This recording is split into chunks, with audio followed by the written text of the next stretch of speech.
You're the first guest that I've arm wrestled topless. Listen, we're breaking milestones here. Is this a distract? Oh! Look at that! This is going to be intro too. I didn't answer the door when Shane showed up. Our mutual friend Matt did answer the door. Childhood friends of Shane. They haven't seen each other in at least 10 years or so. Over a decade, yeah. So we have something in common, Shane. Okay. I'm stepping out of my comfort zone. Are you dancing? Yes. What kind of dancing? Like as you would see on Dancing with the Stars dancing. Are you learning that right now? What kind? Not yet. Calm down. I'm so excited. Just relax. If you're not first, you're not trying hard enough. And it's kind of like the Ricky Bobby quote, right? If you're not first, you're last. I was waiting for it. If you ain't first, you're last. Most people that see the Savage Gentleman on these posters on top of the ropes, Larger than life. they don't know anything about that part of None your of life. that. This is the first time I've ever spoken on it, especially like publicly. Like some certain friends know, family knows, wife knows. Normal people, general population do not know these things. Welcome to the Barbells and Bourbon podcast, where the conversations are raw, real, and relatable. I am your big, bald, bearded, barbell lifting, bourbon drinking son of a bitch, Sean. And joining me today is Shane, the Savage Gentleman Chojnacki.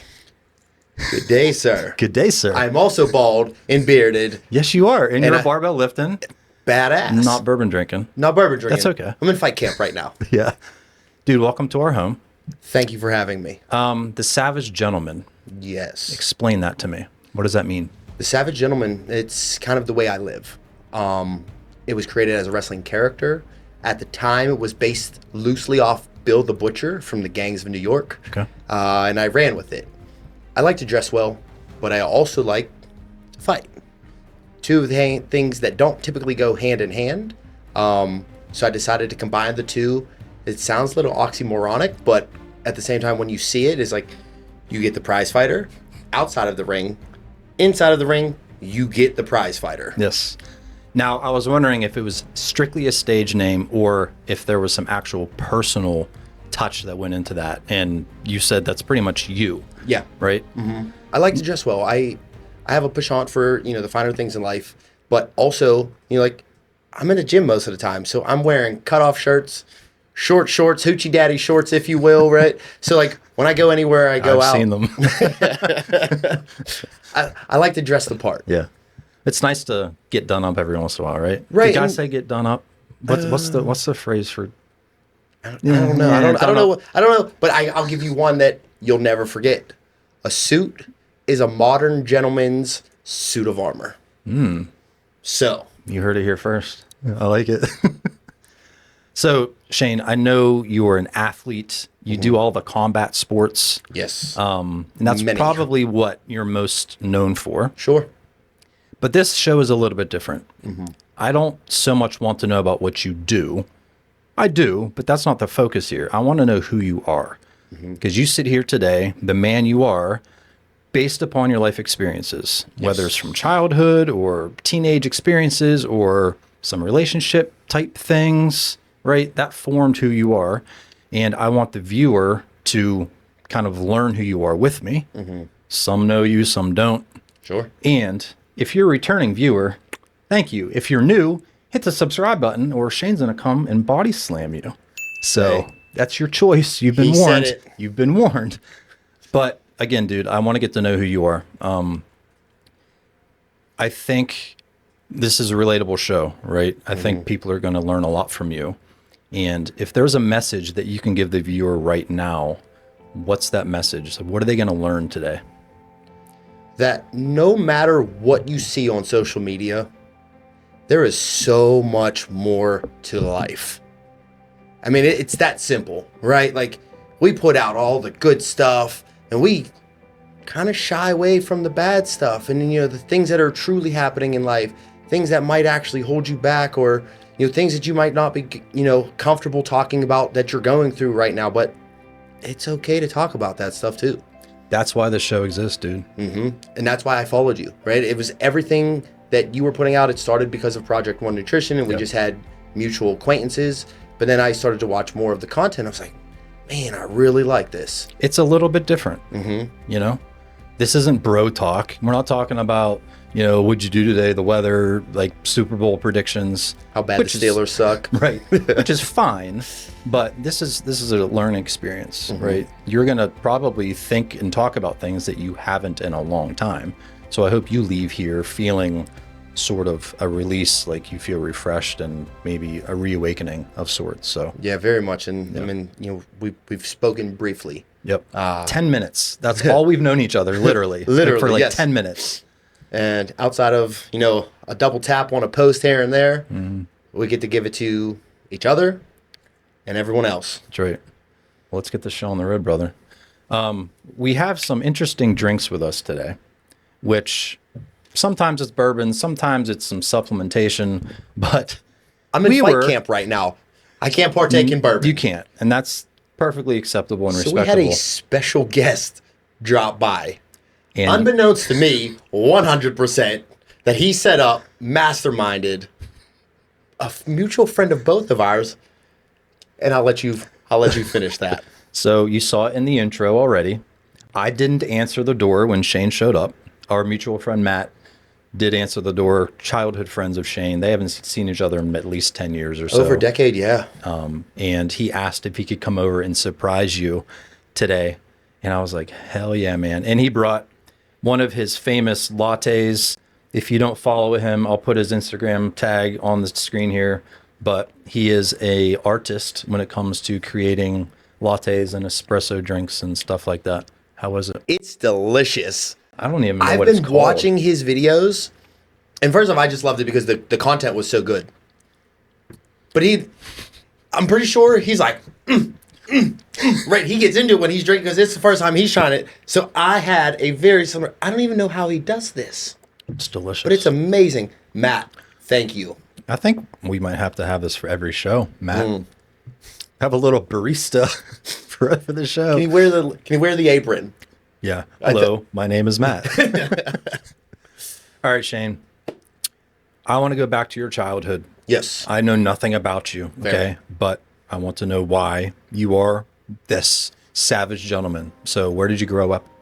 I grew up in, not the best neighborhoods. Being evicted from home to home. Childhood was filled with drugs. I was the oldest of 7. Not a lot of people know this about me, right? But I was thrust into what some would suggest like a fatherhood figure for my siblings. Or, so I was kind of the man of the house. We lived with my mom and we bounced from home to home. She's doing very well now. My siblings are all doing very well for themselves. But what it did for me was make me grow up significantly sooner and earlier than I should have. At what age did you feel like you took on this fatherly role? Man, it was before double digits. So I was young. Wow. I was young. I mean, I would walk a mile to and from the grocery store, food stamps in hand, go do all the shopping, buy diapers, right? Like stuff that children don't normally do, but that's afforded me the mental acuity that I have now and like the mental fortitude to overcome obstacles that are presented in my current life. And it also probably humbles you, right? So much so. And the appreciation you have for things? So much. Because, again, I didn't grow up with much, right? My parents did a good job of making sure I had everything that I needed. But, I wasn't afforded, like, all the luxuries and everything like that. But now, people see me and they're like, oh, he's traveling the world. Or, he's doing this crazy bucket list item. Well, that's just, attributed to the way I grew up and just wanting to do as much as I possibly can with my life that I have and I've been blessed with. Yeah. Do you think people see you and they probably think, oh, he's so lucky, he's so spoiled, he's got everything he wants? Cocky, arrogant, confident. Obviously I'm sitting here today bare-chested. As I expected. This is for you. I should this is have for all too. of you. Sorry, I Just feel left off out. the top. I didn't get the memo. But no, like, I work hard for my physique. I'm going to show it off, right? Like, I wasn't afforded this. I was a real skinny kid with improper nutrition. I didn't know anything, until I started my mixed martial arts career. But growing up, I government cheese and bologna and white bread. But, every once in a while we'd have a gallon of milk in the fridge. You're eating Cheerios because that's the only cereal that you were allowed to get because it was on the WIC thing. Wow. So when you grow up like that, the finer things in life mean so much more to you. The fact that I have access to them now, because of the hard work that I've put in, right? I know a lot of people, and I respect everyone, but they're like, well, you're a product of your environment. And like, no, I'm changing that stigma. We don't have to accept that. And that's what I want people to know. I want the most out of life. I want everything. I've been to 3 countries in the last 12 months because of the hard work that I put in. Not because I'm lucky, not because I was blessed, not because I was gifted these opportunities. Now, sure, there were a lot of people that had to coincide to make these opportunities happen for me. But it is not what I was grown up with, My family... No silver spoon for you. No silver spoon. No. We didn't even go on, like, family trips, to the beach. We didn't have the money to do that, let alone to fly across the world on a plane, multiple planes, airports. Shoot, the first time I ever stepped in an aircraft, I was in my 20s, right? And oddly enough, my friend had his pilot's license, and I flew that plane. So the very first time I was in a plane, I was afforded the luxury of flying with it. But again, that goes to meeting people like you and networking with the right humans. Yeah. Now, you mentioned your mom, not to go back to your childhood, but we are. Mm-hmm. Where was your dad in this? He was there. I didn't live with him. They lived together, I think, until I was in the 3rd grade. Okay. And I went to a Catholic school. So, like, things were good for a little while. So, like, I don't want to say, like, my entire life was, oh, woe is me. But it was really bad at certain points of time, like, very low lows. He had his house. He lived in Brookline. He was doing very well. He was general manager for a roofing contract. And then his health declined. I moved back in during high school. Kind of took care of him. And even throughout the rest of my mixed martial arts career, until one day I woke up, found him because we split the house in half. So we essentially were in a duplex, knocked on the door, and he didn't answer. And he was laying dead on the couch, and I found him there. You say that like so casually. You found your father dead. Thankfully, it's been over 10 years. But yeah, sitting there. But I take solace in the fact that he was sitting there. Straight face. He didn't suffer. And he's been suffering for many, many years before that, with addiction, with his weight, with health issues. And to know that he went out fast and didn't suffer, when many people, they don't get that luxury. So that's part of me. Not to mention, this was literally 2 weeks before one of my professional fights. I'm sure it was hard to focus on that fight. To say the least. Now, did that give you a little bit more motivation for the fight? Absolutely. Yeah. I fought with him. Took him into the cage with me. Like, my mom always had a seat to every one of my fights. My dad always had a seat to every one of my fights. We made sure, he was a large man, so we made sure we had a big 5X t-shirt draped over one of his chairs, sit in front row. So, like, he was still very much at the fight. Wow. Okay. You mentioned your physique, and you worked very hard for it. Sure. I think a nice physique is an ultimate flex on discipline, consistency, correct, effort. You Absolutely. Can't fake a good physique. As many Synthol. Yeah. Like but instant yes. biceps, instant whatever. But yes, no, you're 100% correct. Even with steroids, yeah, you still have to put effort in. That's what people don't understand. Right? Right. So I think that is the best way to show that you have your shit together is when you walk into the room with a decent physique, right? Right. And like I said, people often mistake that confidence is cockiness. Yeah. And it's like, no, I'm in the gym when I don't want to be, right? Or when I had 3 hours of sleep, or I'm coming back from New Jersey after 6 hours each way and I just finished wrestling and I don't want to be up right now, but my partner's relying on me to be there to spot him and for me. And if I don't go, it looks bad on me.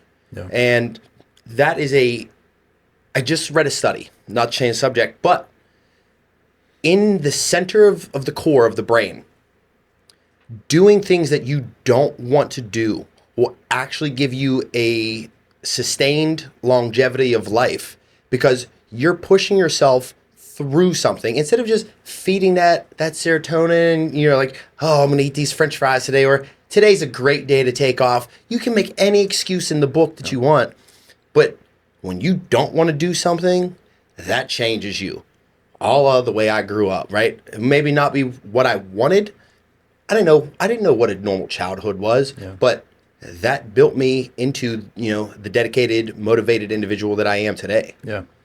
And you mentioned arrogance, cockiness, all of those, I'd say, negative terms. Sure, yeah. And I'll admit, when I first started seeing your post, I don't see you rub me the wrong way, but I'm just like, this dude is so full of himself. Of course. But that's not who you are. Right. That was created from all of these things that you just talked about. And in 5 minutes, I just gave you a little bit. We have plenty of time to talk about more. But I'm just saying, like, now I can appreciate what you look like, what you do, your attitude, your confidence, because I know where that stemmed from. Yeah. You're not just some cocky dude to me anymore. And hopefully the viewer, if they had some sort of negative connotation towards you or attitude, they're going to be like, oh, okay, because I do get that often. It. And also, the Savage Gentleman is very much a character as well, right? Not different than Money Mayweather or the notorious Conor McGregor, right? Those two dudes, highest paid combat athletes in the world, but that's a character. That sells tickets because love it or hate it, people are talking about it. And that's who the Savage Gentleman is. Savage Gentleman is very much a character. Who you're seeing right now is Shane. Shane is very much a human being with real life issues, just like everyone else. And I wanted to talk to Shane today, not the Savage. I didn't want an act. You know what I mean? I just wanted you. And that's what I told you on the phone. Yes. And you said not to humble you, right? And it was not about that. Yeah. I didn't want to talk to you as that character. That character gets paid. I'm here, free will, because I want to be here, right? I didn't pay him. No payment. But those guys are like, oh, can we talk? Can we talk? Can we talk? Sure. But it's always the same questions, right? It's very shallow. It's very surface level. And with everything... What do you bench? Right. Crazy thing is, I don't bench. Fun fact. You're just like breaking all the stigma today. You know what? Let's change the world. So teenage years. We know you had a rough childhood. You were taking care of all of your siblings when you were 8, 9, 10 years old. What was teenage years like? What was high school like? Do you have friends? Were you into sports? So my teenage years, I went to Brashear High School. Again, not a great school to be in. Not the best children. All the wrong neighborhoods were there. So it was a little bit tough, but you had to navigate those waters. And again, that built who I am today. I did play sports. I played football. I played baseball. And then my senior year, I decided to opt in for wrestling. Now, I had friends, jocks, nerds, the kids that would play hacky sacks and wear Jinko jeans, and then the other kids, because this is the era, they're wearing FUBU jerseys, right? I fit every demographic because I guess I really didn't know who I was at that time. But I wanted friends, and I didn't care where you came from or what you had to offer, right? If you were good to me, that was enough. Yep. Respect is a two-way street, and I forever will hold that accountable, through the rest of my life. If you show me respect, I will give you that same deserving accountability back. Yeah. But my senior year in high school, my wrestling coach tried to recruit me. Obviously, I love wrestling, but this is not the same wrestling. This is on the mats. This is very grueling, and again, made me who I am today. It set forth the path of the mixed martial arts career that I had, and then led me into everything that I'm doing currently. Yeah, a lot of technique was learned. A lot of technique, but a lot of discipline. I had great coaches. I had great mentors in that sport. Even though I was only in it for 1 year, I made it really, really far because of the level of my teammates and the level of my coaches. So what did you do outside of high school? Did you stick with sports? Did you go to college? What was the next step for Shane?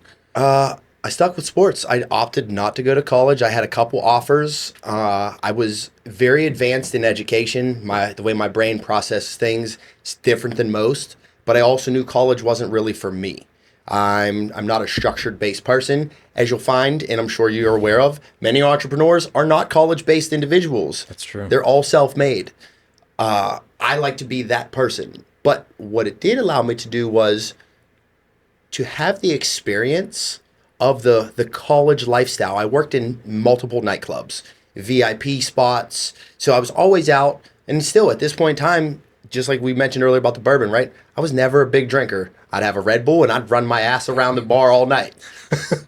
But There he goes again. yep, it's crazy, right? But it allowed me the luxury. And then I was working for my cash at the time. I was saving up, taking care of everything at the house. Now, I lived on my own at this time for a brief period of time. I had a couple roommates. Life was crazy. I lived in the ghetto. There were 5 guys living in one house. So we Sounds like college life. we were making ends meet. But so I lived a college life without having to, be in debt hundreds of thousands of dollars. Which then I got a call one day. Buddy from high school wrestling team. Hey, you want to try this? Try what? It's like mixed martial arts. It's this new thing coming out. I was like, I don't know what you're talking about, but yes, I'm in. So I go, I pop up, show up to the training studio. The guy's like, "What are you here for?" Want to learn how to fight? Right? Like everyone, as a troubled youth, obviously, I had a lot of aggression, and this inevitably changed my life. Learning martial arts changed my outlook on everything because I was able to have an outlet to express that without hurting people. But inevitably, it set me in a trajectory, as a professional athlete as well. Yeah. I didn't know where my life was going at the time. I had no ambition. I was like, I want to do this, want to do that, right? You're a kid, but I'm not going to college. So, I'm just thinking, hey, I'm going to be working a 9 to 5 or I'm going to be digging some ditches somewhere. I was roofing, doing odds and end jobs just to make ends meet. Yeah. I want to talk about coping. MMA was a coping mechanism for you. Before the MMA, what did you do to cope with your troubled youth, your finding your father dead when you walked into his place, the drugs? Like, how did you cope with all of that before that point? Honestly, I think I just bottled it up. Obviously that's the worst thing to do, but at the time you don't know any better. One thing I did not do was turn to alcohol or drugs.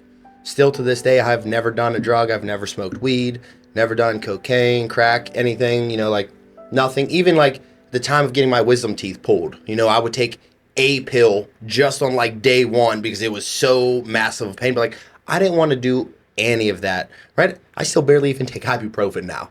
So everything I do is kind of all natural. I built everything. I'm 100% self-made. Yeah. I used all that past trauma to fuel my performance in life and propel me and move forward with the education that I received, which I didn't know I was getting an education at the time. I just thought I was some unlucky kid.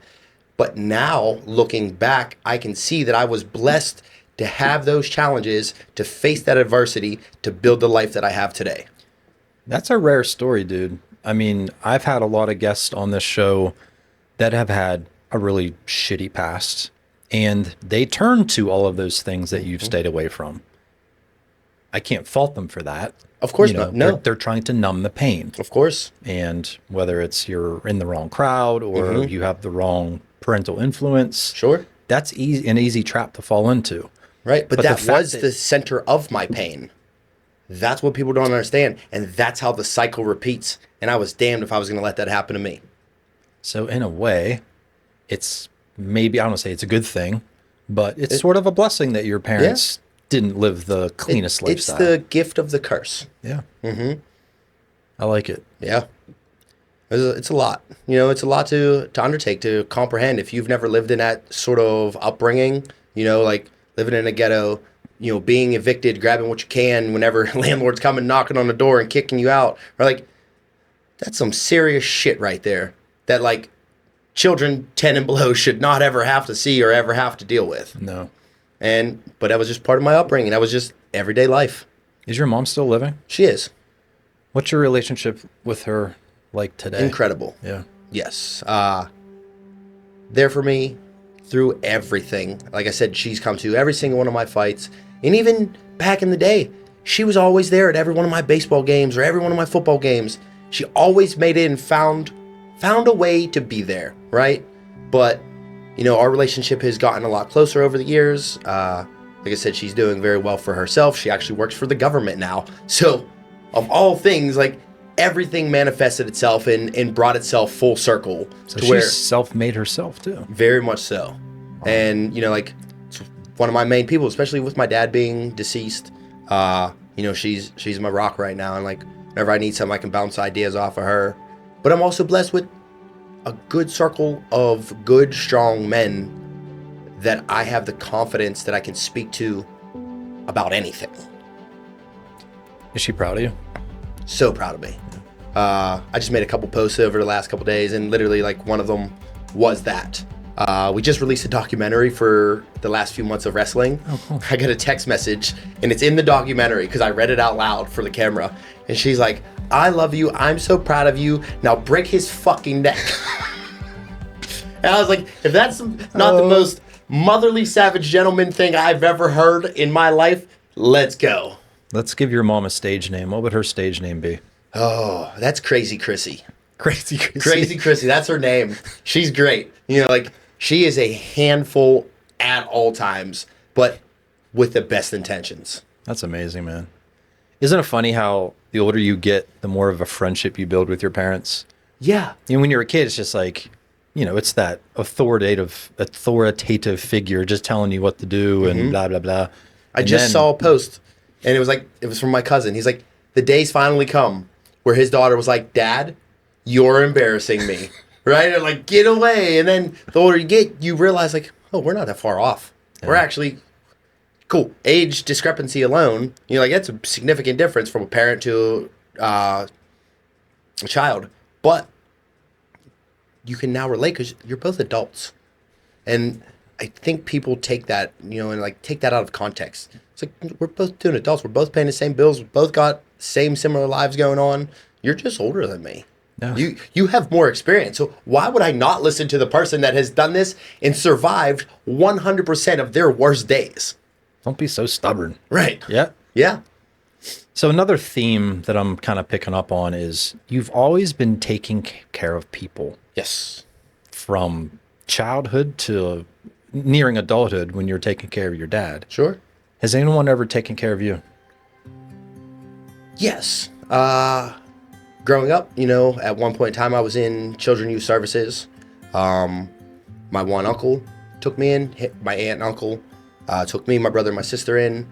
Very, very thankful for that. So, like, we weren't in, like, some stranger's home. We lived there for quite a bit of time. And then eventually I ended up moving in with my other aunt, you know, when my mom and my dad were getting all their life together, cleaning everything up. So, like, without them, like, I would not be where I am today. But I'm thankful to have those as parent figures. Yeah. Well, it's nice to be taken care of, and it's nice that was reciprocated. Yes. Right.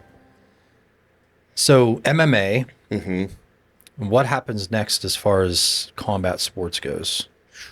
It's a great question. So on the immediate future, you know, I've been wrestling, you know, for the last 8 years. That happens almost every single weekend, if not multiple weekends or multiple days every weekend. This month is going to be quite the turnout for me. I have an event next weekend here in Pittsburgh. It's at the City Winery called WRESTLEREX. I'm main eventing against a multi-time world champion in EC3. What's the date on that? That is February 8th, 8 p.m. Tickets still available? Tickets are still available. Yeah, we're about halfway through, but I mean, the walk-up's going to be insane. So I would absolutely get those tickets today. So yeah, when you watch this, which is going to be hopefully before the fight, Can I link like a Yep. something in the description? Yeah, it'll be citywinery.com. Perfect. So buy your tickets there. Are you nervous? No. It's a sense of calmness, like being in the center of a storm. You know what you've gone through. Every tried and true testament that you faced inside the gym has prepared you for this very moment. Because wrestling, unlike true professional combat sports, no one's actually trying to rip your head off, right? Sure. Newsflash. It's real. I'm glad you said that because I was like, I don't want to be that cliche dude be like, so is wrestling real or fake? It is very real, and the 3-inch scar on my neck from having it broken is very real. Trust me.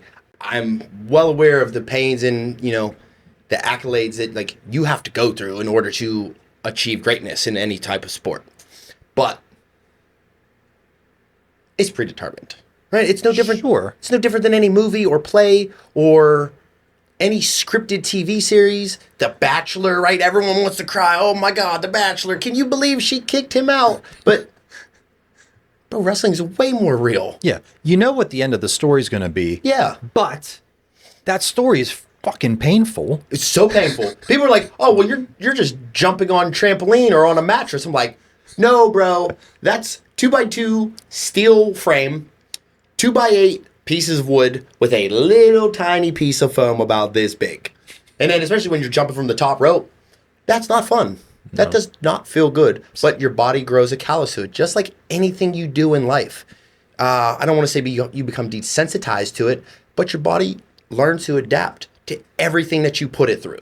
And I'm sure there's a right way and a wrong way to put yourself through that pain too. You're not jumping. Absolutely. You're not jumping head first into the mat. No, thank you. There's a right way to fall. Sure. Right? Yeah, absolutely. And that's why you train. That's why you spend countless hours in the gym honing your craft.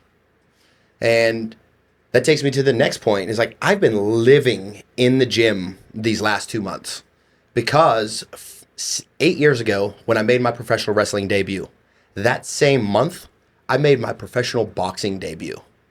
And now I'm reprising that role on March 1st at Turf Wars in Coriopolis at the Allegheny Montour Sportsplex. You got some big stuff coming, man. Yes. So needless to say, I have been training my ass off. And I mean, that says a lot about how bad you want it. Absolutely. Right? You're not just, even though, especially with the wrestling, you know how the story's going to end. You still want to be in your tip-top shape, athleticism and toughness. And it also makes you feel good, probably allows you to come into your character a little bit better, right? Yeah, absolutely. I mean, you can't be the savage gentleman and come out with some Off dad the couch. bod, right? Like, no dad bods around here. Granted, some women like that, but let's be honest. Like you mentioned earlier, right? Like, there's so much more to a chiseled physique than just the appearance. Yeah. It's the confidence that you bring with it. It's the ability to succeed no matter what you're up against. If you had to pick one that you enjoy more, wrestling or boxing, which would you pick? So, I would honestly say wrestling. Reason being, before I was a professional wrestler, I was a professional mixed martial arts fighter. I amassed a 3-0 career as a professional after winning multiple championships in multiple weight classes. But that's when I was dealing with the stuff with my father. I had invites to go to Top Team down in Florida. I could have went out to Alpha Mill down in California, right? Like I had some very high-end profile. One of my teammates was Cody Garbrandt, right? Former UFC world champion, right? This is the caliber of what I was training at and where I was. So, and again, not many people know that either. Most people are like, oh, he's a pro wrestler. He danced around in his underwear out there. I will kick your head right off your shoulders, I promise you. But now, I'm so thankful that I get to do it all. Because the boxing it's given me a date. It's given me a purpose. Whereas wrestling is just, okay, another job, another day, another weekend, another opponent. Well, now that I have a person, now that I have a date, now that I have a venue, everything lined up, it is making me train harder. It is making me prepare, right? I'm going to war. This is a battle between two humans to best one another. And this literally goes back to ancient civilizations. My arms tatted up with warriors and Romans and the gladiator stage. It's like, this is real. There is no better test of who you are as a person than to go one-on-one with another human. Yeah. What is more difficult, wrestling or boxing? It depends, right? Wrestling, there are very, very many styles of art forms. Whereas boxing, now there are many styles of boxing, but boxing is boxing, right? Yeah. You're throwing your hands at me, that's what I got to watch out for. Right. Unlike mixed martial arts, where it can be elbows, knees, feet, fists, takedowns, ground and pound, everything. I love boxing, and it's the sweet science, right? Like, it's you and another person battling it out, being punched in the face, right? Like, if you've never been punched in the face, you have to at least one time, because it will tell you everything about yourself. I never have. I mean, my chest literally says, all fight, no flight. There's a reason that's on my chest. There's a reason I live my life the way that I do, because I am head down straight into the fire. Show that chest to the camera here. Oh, look at that. Look at that chest. Now that's savage. That was for you.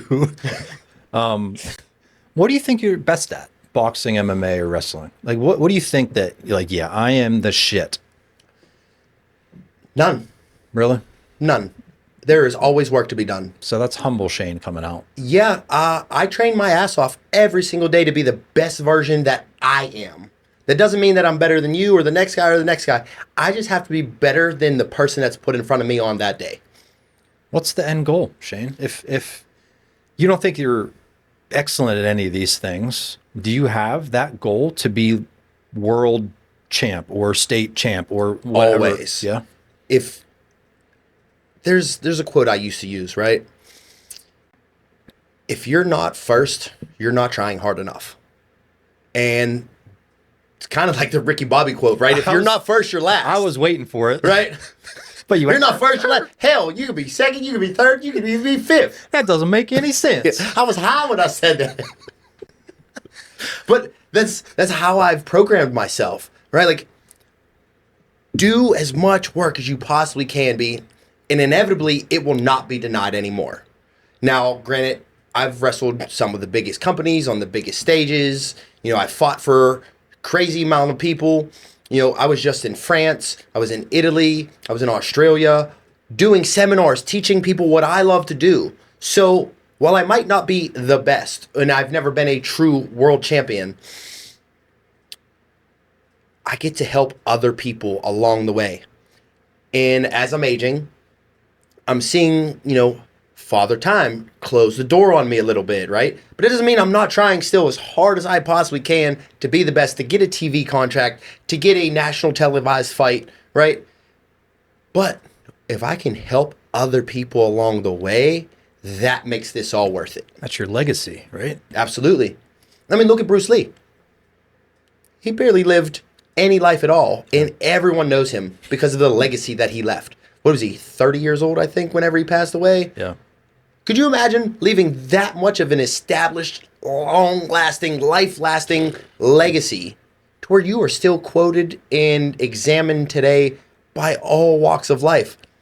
Yeah. Like, that is a legacy right there. That's what I want to leave moving forward. And it's hard today in the era of social media when everyone's a character. He was a character, but that was just him. Yeah. Not unlike the Savage Gentleman, right? But everyone sees a different thing. How many times was he called cocky, right? Or someone wanted to try themselves against him. I've had that happen often. Oh, you're this guy, right? I'll fight you. I'm like, huh? I mean, if you want, like, we can. I prefer not to. Are you sure? Right, like, I would prefer to not fight you. But that takes me to another quote, and I was just telling a client about it this week. To be capable of great violence and practice peace makes you useful in this world. If you are peaceful, but you are not capable of great violence, you're useless. Yeah, I mean... to a certain degree, right? But like, in the quote, I think it was from like Sun Tzu, I would rather be a warrior in a garden than a gardener in a war. So let's put that in perspective. Facts. Right? Yeah. I would rather be capable of great violence and absolutely never use it, opposed to being terrified and relying on other people to protect me or take care of me. And I don't know if that's a mantra of my life. Kind of, like, here we are. Well, Shane, I hate to admit it, but I think I'm the gardener in the war. I mean, You can come over. I'm not I calling got myself a P word. Yeah. I've never been in like an actual fight. I've Okay. never been punched in the face. Well, I guess I've you never gotta been come to the approached gym. at the bar. Guys, he's coming to the gym with me. And if he doesn't, you all hold his ass accountable. I mean, I'm up for new things. Absolutely. Up for new challenges. Good. As you Father's should be. time is catching up to me too. I'm going to be 46 in a few weeks. You look great for 46, Thanks, man. man. How old are you? I'm 39. Ooh. So you're I'm coming. I'm Listen, there. don't turn 45. Okay. It's shitty as See, hell. I thought that at 35. 45 kicked my ass. Okay. But so if you could skip 45, you should be just fine. That's what I'm trying to do right now is reverse the aging process. Yeah. So I might be a gardener going to war, but Yeah. you're going to be in a burlesque session. Short answer, yes.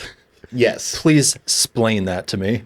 Do you want me to mansplain it to you? Yeah. So, again, growing up, right, I wanted to try anything and everything I could possibly get my hands on. Well, in my 20s, I spent many, many, many nights in a club, sober, dancing. That's what I enjoyed, right? Like, as a martial artist, I still wanted to go out. I still wanted to have a social life, but I didn't want to be guilted with the rigors or, the tiredness or the hangovers of going out and getting all drunk. So I would drink water or Red Bulls, right? Then I had all this friggin' energy and I was like, well, I gotta use it somewhere. So I used it on the dance floor. And this was around the era of like, So You Can Think You Can Dance, America's Best Dance Crew, stuff like that. So I'm doing all these crazy tricks and it just never led anywhere. And it was like, that was cool. That was a fun era. Well, an opportunity had presented itself. A buddy of mine from the gym was like, hey, I know this girl. She's a really good friend of mine. She's looking to do a duet style dance routine. I'm like, cool. Have her message me. I don't know what I'm getting into here. No idea. I'm just like, this will be a cool story, right? Hell this yeah. is an opportunity. You miss 100% of the shots you don't take, right? I think Kobe Bryant said that. But I'm like, this is an opportunity. Let's do it. Why not? Again, not getting any younger. Let's have some fun, right? Let's make memories. I'm sure that's going to happen. Oh, and we're going to leave a lot of lasting memories for some women because as I was doing this, as I was learning, my dance partner, Lexi, is a freaking beast, but she's grilling me. And, bro, I'm going full on Magic Mike for this one. I kind of want to see it, but I kind of don't. But I will have pants on, so like there's that at least. Like At least it's no something to the different. imagination. It's probably more clothes than I'll have on in a wrestling ring. Let's put it that more way. clothes than you have on right now. This little thing. This show is being rated M for mature. Good day. So we have something in common, Shane. Okay. I'm stepping out of my comfort zone. Are you dancing? Yes. What kind of dancing? Like as you would see on Dancing with the Stars dancing. So like some ballroom dancing. Yes. Are you learning that right now? What kind? Not yet. Calm down. I'm so excited. Just relax. It's the Take a- Matt. This damn latte got me all crazy. Take a breath, Shane. So there's something called Dancing with the Celebrities in November, and I was invited to be a celebrity. That's so I'm incredible. going to be competing in a dance competition. I don't dance. I've never danced. I don't think about dancing. I don't pretend to dance, but I'm going to do this because of what you just said. Congratulations, first of Thank all, you. because that is huge. I'm actually, I'm terrified, but I'm very Yes, excited. and that's why congratulations. Yeah. But I want to learn new things. I want to challenge myself. I want to step Yes. outside the Love box that. and do the hard shit. So that's why I said yes. Love that. I'm so proud of you. Thanks, man. We're going to be dancing buddies. Listen, we'll go cut a rug together, my friend. Did I just? That would be- I was gonna say, did I just date us by saying cut a rug? You might have. Okay. Yeah. All right. Hey, it is what it is. But yeah, I mean, I am excited to do it. It's all about, again, right? New lessons. You don't know what this undertaking is gonna give you, right? Like Who knows? Maybe you're actually a really good dancer. Well, I guess we'll find out. All I know is I'm going to give it my full 100% effort. Love that. That's all you can do. I think with dancing, you have to not care what you look like dancing. From what I know, Sure. right? You can't be afraid to just kind of like step out of your body and just kind of do your thing. Because I'm sure I'm going to look like an idiot at first. Absolutely. Thanks, man. Listen, I'm going through it right now. That's why I can agree. Like, you are absolutely going to look. I thought I could dance. Yeah. And then I stood toe to toe with a professional dancer right next to me. I can't dance. Right? I got body control. I've been doing all these combat sports. I'm very aware of my body. Dancing, however, is a step above. I'll let you know what I think, but I'm sure it's going to be very difficult. And after February 16th, when I do my burlesque show, I will let you know. Maybe. Hopefully I get a standing ovation. Maybe my instructor. Can you imagine? I'll teach you how to body roll. I don't know what kind of dance I'm going to be doing. Okay. I didn't meet my instructor / partner yet. Oh, okay. But apparently she's very good at what she does. So Don't doubt it. If she's an instructor, I don't doubt it. I'm going in to win. That's all I know. If you're not first, you're last. That's right. So let's see. We covered all the sports stuff, all the masculine, alpha, confident, arrogant, strong, bare chest, 6-pack. But you have a soft side, Shane. I do. And you're going through some shit right now. To say the least. In your personal life. Do you mind sharing that with me? So this would normally be like a very, very sore subject. But again, I mentioned earlier having a great group of guys, my tight-knit circle that are my confidants and my voice of reason and people that allow me to speak on my feelings and not keep this stuff bottled in anymore. I'm going through a separation with my wife. Never in a million years did I ever think I would be here. Ever. I literally have infinite tattooed on my arm, right? But here we are. Such is life. And, maybe that's why I'm throwing so much positive energy out there, throwing so much steam into myself currently right now. But also, I'm helping other people by using my experience and I guess, like all the adverse stuff that comes with this, right?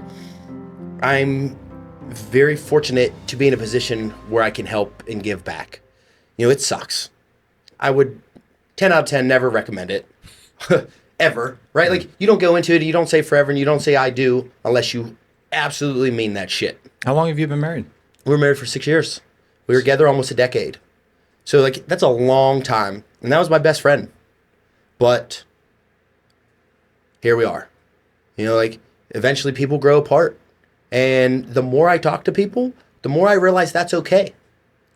So many people, close people into me, did not know that they were either on their second or third marriage, right? That this actually happens to normal people. Yeah. I had no idea. Here I am thinking I'm alone, but if I don't talk to people, I don't know, right? And thankfully,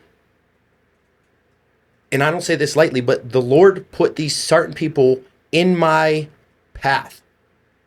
Now, I saw it. I recognized it. I thought it was for something entirely different. This was right after my gym failed. And I thought they were there for business and entrepreneurship and friendship and leadership and motivation. And I got through all of that, thankfully, in part to them and my wife at the time. But then this happened. And I realized the true meaning as to why they entered my life at the time that they did. Isn't it crazy how So people are crazy. placed in your life and you don't know the reason at the time, perhaps? Yeah. Or it could just be just some casual friendship or, like you said, Yeah. an entrepreneur leadership type thing. But the relationship grows to so much more than that Yes. when you're going through your trials and tribulations and that person kind of steps forward outside of what their role was before. Sure. And it's just like, oh, shit. You know what's crazy?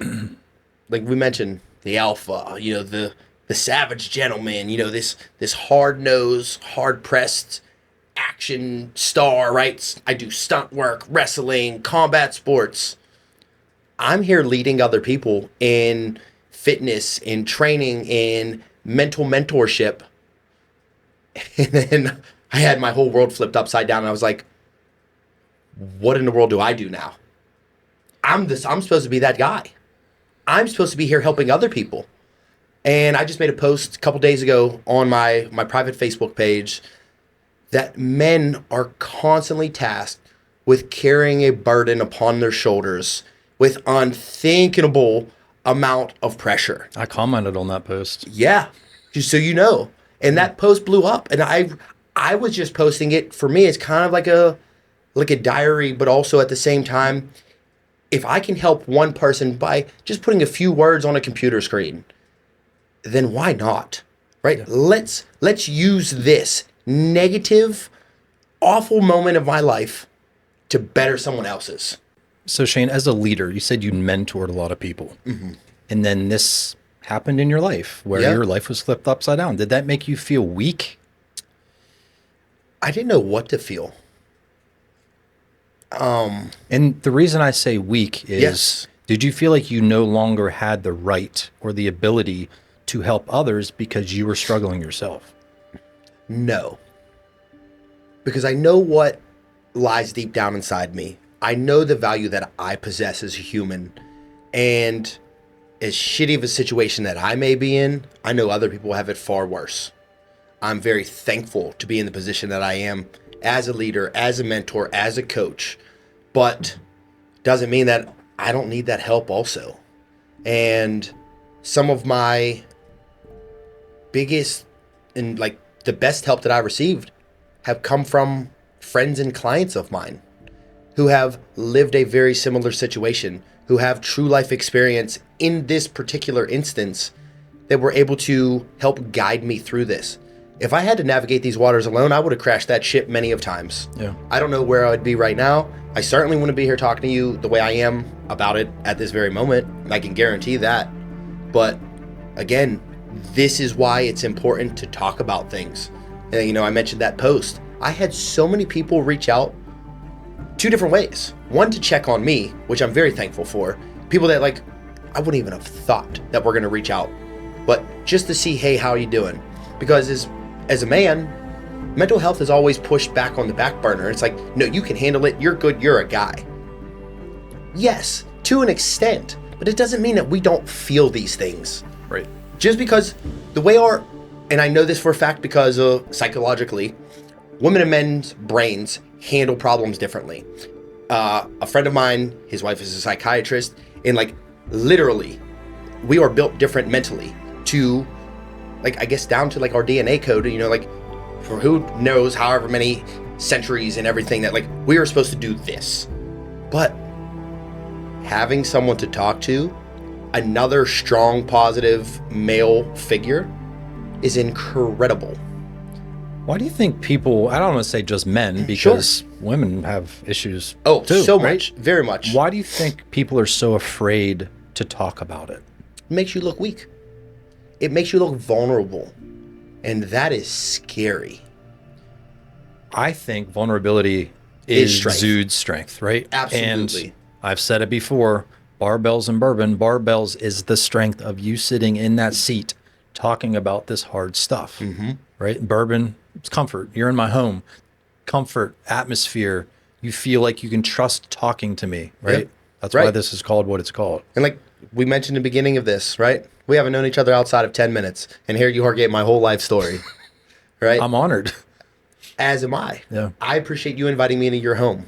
I appreciate you giving me your time, because one thing that we cannot ever replace is our time. So the most valuable commodity that we can exchange is our time. And just think how many people you're helping right now, Shane, without even knowing it. There's people watching us right now, and they're taking something from what you're saying. Maybe they are in a really shitty time in their life, going through a relationship problem, or they lost their job, or they're financially screwed, and they're listening to your confidence and your positivity with the past that you had. Yeah. And you don't need to have that attitude right now. You could just very well be bitter at the world, negative Nancy, hating life. Yes. But you're not. You turned that table essentially, and you have a whole different view of life. So if that's any encouragement for someone who's watching that's struggling, it doesn't have to be doom and gloom all the time. Yes, you're allowed to grieve. Yes, you're allowed to be sad. Yes, you're allowed to struggle and be weak, but it doesn't have to extend forever. No. And I mean, marriage, right? That's forever. But here I am, right? So not to use that very cliche moniker, but like you say forever, you say I do, that's forever.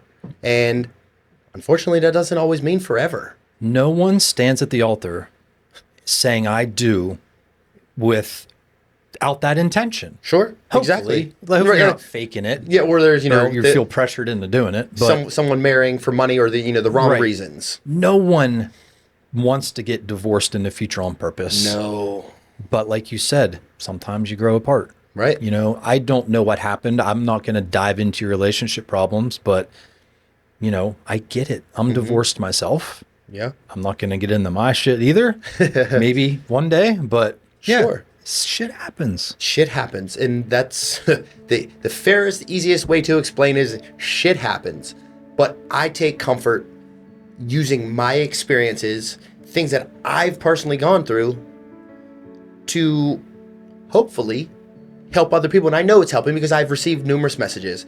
Even if it's something as simple as a very, very short one-sentence post on Facebook or an Instagram story with a motivational quote behind it. I've received so many messages from people that they're like, you don't know how much I needed that today. And when I started doing it, I was doing it for me. I was just doing it for me. And then I realized I have an obligation here, right? Like, let's use this experience. Let's help other people. Do you feel pressure trying to help so many people? Absolutely not. Good. Because the pressure that may seem to be put on me is just everyday things that I do in life. Right? I don't have to make a post. I don't have to be motivational. I'm allowed to have bad days, and I do. Right? And it's okay. The suck is real. It's okay to have a shitty day. But that's where your friends come in. And call them up. Hey, do you want to get a burger? Let's just chat. I had a great conversation with my uncle 2 nights ago. 3 hours on the phone. That's the uncle that I live with, right? So, father figure. Sure. But I didn't know why that call happened, right? I actually missed his call the night before. I needed him that next night. I didn't need him the night before. But again, everything happens for a reason. And I'm not an uber religious person. Like I said, I mentioned, I went to Catholic school. Not very, God-fearing, say my prayers, that whole thing. But at the end of the conversation, I accepted Jesus as my savior, right? And not a lot of men have the confidence to say that either, right? Because everyone wants to be strong. Everyone wants to do everything on their own. But through this process and everything that has occurred over the last 3 months of my life, there have been signs. And I'm just reading the signs. I'm following the footprint and the path that he set for me, right? Now, I could have wallowed. I could have just sat there in misery. I could have been miserable. You could have turned to drugs and alcohol and anything else. Correct, right? Except I used that motivation to funnel positivity into others, and especially myself. But that then gives me self-worth. It allows me to help other people. It's funny you said, well, you didn't really say this, but you kind of alluded to it. At your weakest moment is when you want to help people the most. Yeah. Right? I felt that too. And I do feel that because, like, for instance, I got laid off back in September. The day I got laid off, I bought someone's groceries in line at the grocery store. It's incredible. Like, and I'm thinking, like, wait a minute, someone should be buying my groceries. Right. I know I got laid off. But I'm just like, no. I'm going to use this moment of weakness and turn it into a strength, plant that seed, do a good deed, and that's the end. That's my job is done there, right? Sure. That is being a strong, positive male role model, right? You didn't do that for anyone else. You didn't do that. I'm sure you didn't post on social media like, hey, I just bought someone's groceries. It's the first time I talked about it. There you go. But you did it for you, But you didn't do it for you. You did it for them. You did it for the moment, the act of kindness that hopefully that infects them, right? Like there have been moments, there's been times I've come out of my house and there's a scratch off ticket stuck on my little windshield, right under my wiper blade. I don't know why someone did that, but that significantly that day, and I remember it specifically, changed the outcome of my day. Yeah. Like I was having a shitty day. I was sick. I had to go to work still. I went in a grocery store, bought medicine, came out, and there's a grocery or there's a ticket, on my car. I'm like, man, this is just someone, right? Just doing a genuine act of kindness. Yeah. Asking for nothing in return. That right there. Asking for nothing in return. Helping other people, but expect nothing. It's funny, the person that I did this for, I said, can you do me a favor and let me buy your stuff today? And they looked at me and they said, I want to say no, but I feel like you're asking me this for a reason. It was so strange. I'm getting like the chills talking about it. That you needed it. Right. So they're like, I'm just going to let you because I know that you need to do this. It was like strange, I love that. And then the person at the register, when this person left, said, so why did you do this? I said, I got laid off today. And they were just exactly like, that look. Oh, they didn't have to respond. Right. Like not a, hey, I hit the lottery today, so I have an abundance of extra income. Yeah. No, we lost income here and we're celebrating. Yeah. Yeah. I'd never talked about it, but I needed to do that in that moment. And there was a reason that happened. There was a reason you were laid off. There was a reason you were in that grocery store at the same time as that person. There was a reason that you had that thought. Because you didn't have to have the thought. You could have just been at a grocery store buying groceries and doing your thing. Yeah. But granted, 30 minutes before that, I was sobbing in my house. Uncontrollably. I could only imagine. And then I'm just like, nope, we're gonna be okay. Yep. And that is the power. Yeah. That's the power that we've been blessed with. And whenever you can use that and take a very, very negative situation and turn it into a positive situation and a positive outcome, and then help other people in that same sense. Like you said, I didn't actually say it, but in my moment of weakness, here I am coming out the strongest, right? I had my most lucrative month, in the training profession that I've ever had, right? I have so many more opportunities that have presented themselves to me over the last year in these last couple of months, right? And it's not because I'm seeking them out. It's there's a give and take to this world, right? And the more you give, it's directly correlated to how much it's going to give to you.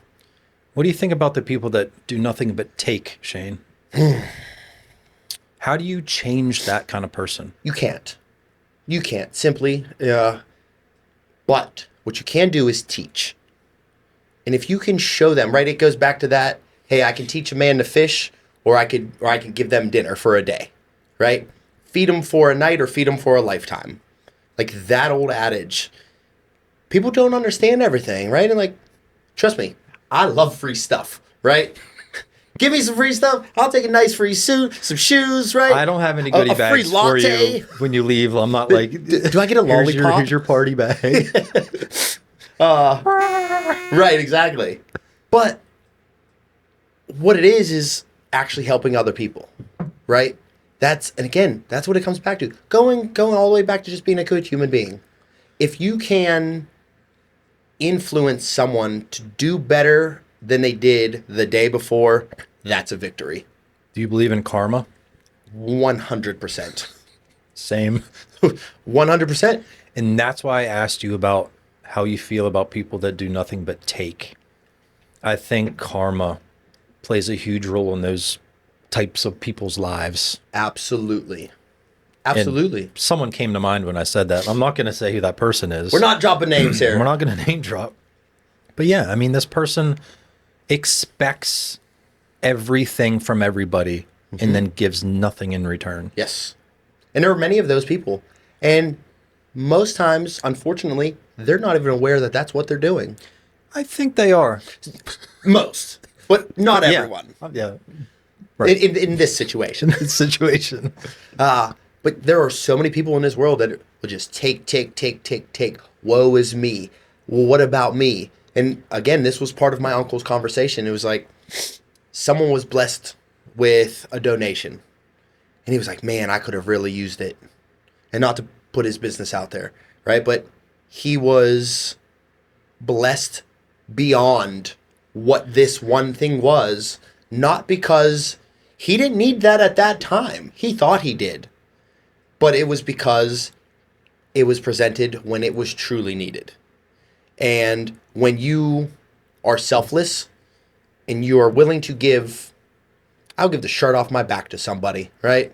But when you're willing to do stuff like that, that's when you will be rewarded. Yes.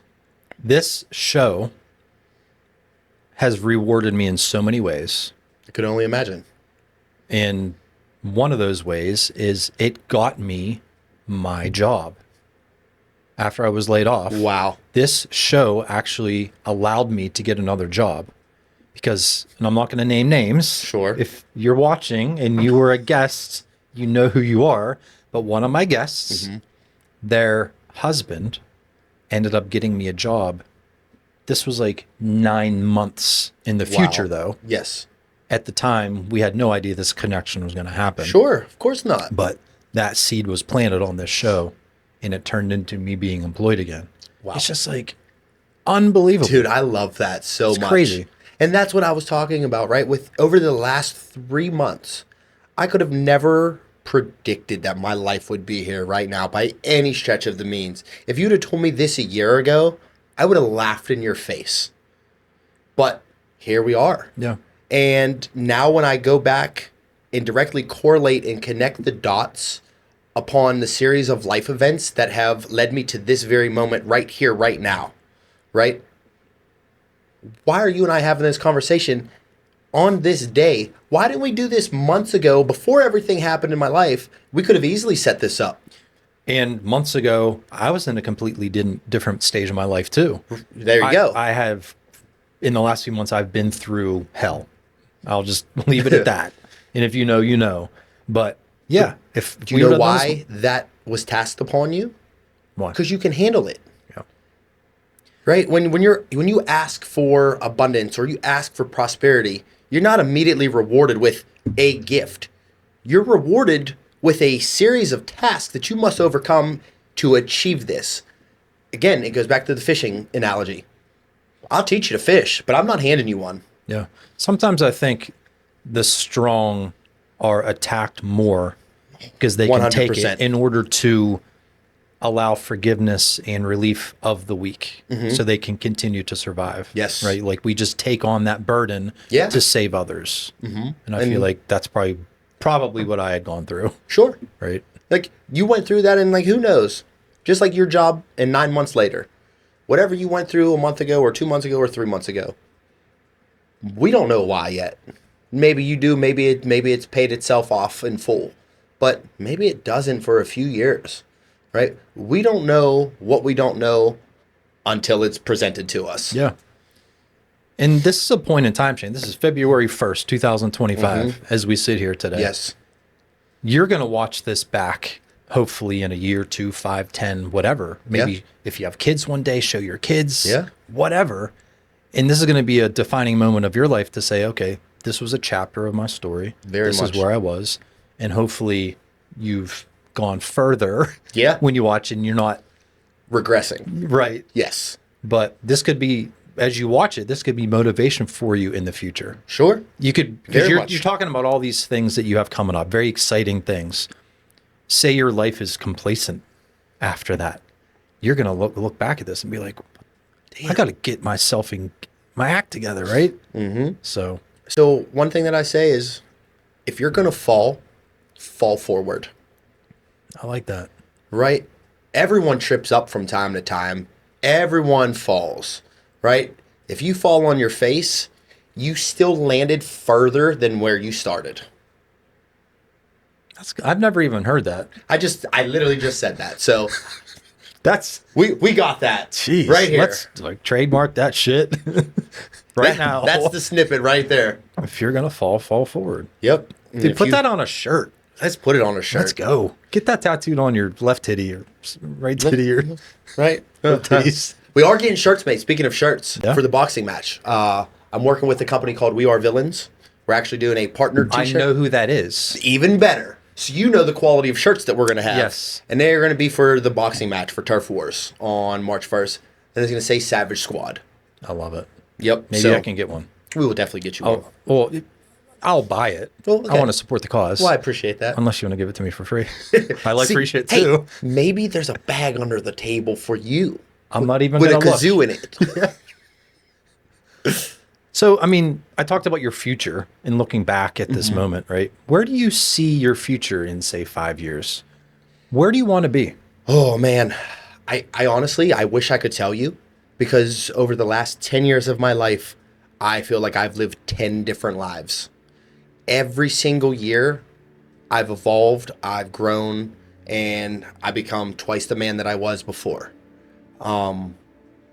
Where I'm at right now in my current stage in life is never where I thought, right? Like me being a fitness trainer, me being a coach, me being a mentor, and having this role, this is something I would have never done 5 years ago. I was laid off from my job as well. I was out for 11 months. It's a long I time. had no income. I started training people because I had this skill, but I was a fighter, right? I had a job. I worked at the prison. I was making great money, the whole nine. But I was like, what do I have to offer people? And now, mind you, this is 5 years ago, 6 years ago. And here I am today, looking forward. I mean, if I had it my way, I'm helping men all across the world. And with all of my recent international travels, that's what I want to do, right? Like, I want to use the connections that I've built through sports to help other people. Yeah. Whether it is just, hey, you want to lose a couple pounds? Cool, let me help you, right? Hey, you need someone to talk to. Let me help you. Or whatever the case may be, how can I assist other men to being hard-hitting, functional warriors that are capable of doing absolute greatness? And Shane, But they don't know. you're going to offer these men more than just the physical, because you come with a lot of mental prowess as far as, you know, your capability to kind of life coach. I appreciate that. And that is probably more important than the physical side of things. If your head isn't on right, you're not going to really be able to excel at anything. Correct. Right? You can. Yeah, absolutely. Right. Absolutely. But if this isn't straight, you're going through the motions. But the two go hand in hand. Absolutely. When you go to the gym, how great do you feel afterwards? Fucking fantastic. Fantastic, right? Your podcast is in barbells for no reason. No. That's not by accident. I'm a barbell lifting bourbon drinking son of a bitch. There you go. but they work, right? But Yes. it gives you two things in life that make you happy. Yeah. And you have one, releases endorphins, and you're like, oh, I feel so great. Then your mental health gets better. Then it wants you, hey, I'm going to go to the gym tomorrow. Yeah. Then your mental health is better and leveled up. Then you go to the gym another day. And eventually after 14 days to 3 weeks, right? You've set forth a pattern of consistency, and you have now developed a pattern to where your body is like, I like this. Have you ever left the gym and been like, I hate this shit. This Never day sucks. once. Never. Never. I don't think it's possible. No, and my clients come in and they MF me up and down when whole they're time. doing burpees, and I got them flipping a 220-pound tire, and like they're literally, I'm getting snarled at, I'm getting all the side eyes, and even after, they're like, thank you. Even when, because I'm at Wright's gym, so when we have steps, we're in the basement, you have to climb out of the basement. So after a grueling leg day, they're like, you know what? I hated you leaving the gym, but when I got to my car, I was so appreciative. Yeah. I mean, I train as well. I've been flipped off. I Oh my rolled, God, yes. MF'd. I hate you. Like, in the moment, I get it. Sure, and I Right? appreciate that because you know what that means? You're doing your job. You know what my tagline is? Temporary pain, lasting results. Love that. Right? Yeah. The pain is temporary. Absolutely. But that's building lasting results. Yeah. You're going to be able to keep that forever. Yeah, absolutely. Right? Right. Like you learn every single day you go through, and you might not put forth your effort. Because I was very much, first or last, I was very much 100% person or nothing, right? Go to the gym, give me everything you got. That's not the case anymore. I've evolved, right? My mentality has changed and shifted. If you go to the gym and you get 1% better every single day, that is almost 4 times the person that you was to start the year to finish. Yeah. And so like I use a tagline, you know, for my training, if you're not savage, you're average. Damn. So many taglines today. Listen, Like, what the hell? it's part of being a pro wrestler. I got so many more. But like if you don't ever settle for mediocrity, right? And you constantly are achieving something greater than what you put forth on a daily basis, you're going to be rewarded. Yeah. Whether that's a clear mind, a clear conscience, a better looking physique, a healthier diet, you know, helping other people, right? Paying for someone's groceries, you know, at your time of need and your lowest low. You don't know what it's going to be and you don't know why, but there's a reason at the end of the tunnel. Yeah. I do want to share one more story. Please. I know this is about you, but this is a story about me. Yes. In this show and how it's changing people's lives, not only mine, but one of my viewers, I'm not going to name names, reached out to me not too long ago and said, I really like your show. You seem very inspirational. Do you do life coaching? Because I need someone in my life right now. I'm just like, no, but I absolutely will. Yeah. If you need help, I'm going to try my best to help you. Love that. So hopefully this person gets something out of talking to me, and maybe they just need someone to vent to, or maybe they need a good role model, whatever it may be. Mm-hmm. But I'm going to do my best to be there for that person. I love that. And like whatever I can do to help you, I would love to be a part of that. As I mentioned, I was blessed with a great group of guys. Like I said, not for the reason I thought, but they were put in my life intentionally.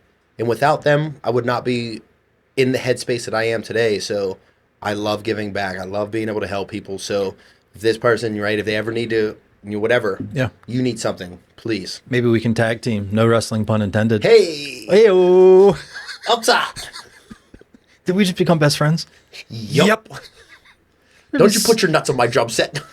Oh my gosh. I think every episode I do, there's a movie reference, and I add said movie reference to the intro. Love it. We have too many for this one, so I'm going to have to pick one. It's definitely got to be Talladega Nights. And at this, I haven't used that. I did the don't put your nuts on my drum set one already. Ironically enough, it's already been in there. Oh, so good. Okay. All right, Shane, it's time to arm wrestle. Oh, is this I it? did warn Is this you. the moment? This is it. Are you prepared? No. Okay, good, because we gotta make this a little more comfortable. I'm going to pixelate this so people think you're naked or something. These are real. You're in good shape, man. I know that doesn't come easy. No. And it's a lot of hard work, a lot of dedication, a lot of sacrifice. Yeah, I'll say. So, Are we going right-handed? Is that So what we're doing? you're the first guest that I've arm wrestled topless. Listen, we're breaking milestones here. Is this a distract? Oh, look at that. This is going to be intro too. Wait, we do the dueling banjos. My gosh, I can't. Damn you son of a bitch. All right. It's another movie. Yeah. So this is A, for entertainment. Okay. B, I do like a little bit of a challenge. Okay. I don't want to slam you. I don't want you to slam me. But We don't want to spill Matt's lattes. No, we don't. But we're gonna give it our best effort here. It's gonna be a good show. Hello. I'm gonna ask you a question as we do this. Oh, even better. Ready? Yes. Go. All right, Shane. If I said, define a moment in your life that turned the course or the direction of where you went, what's the first moment in your life that you can think of? Being placed in foster care. Yeah.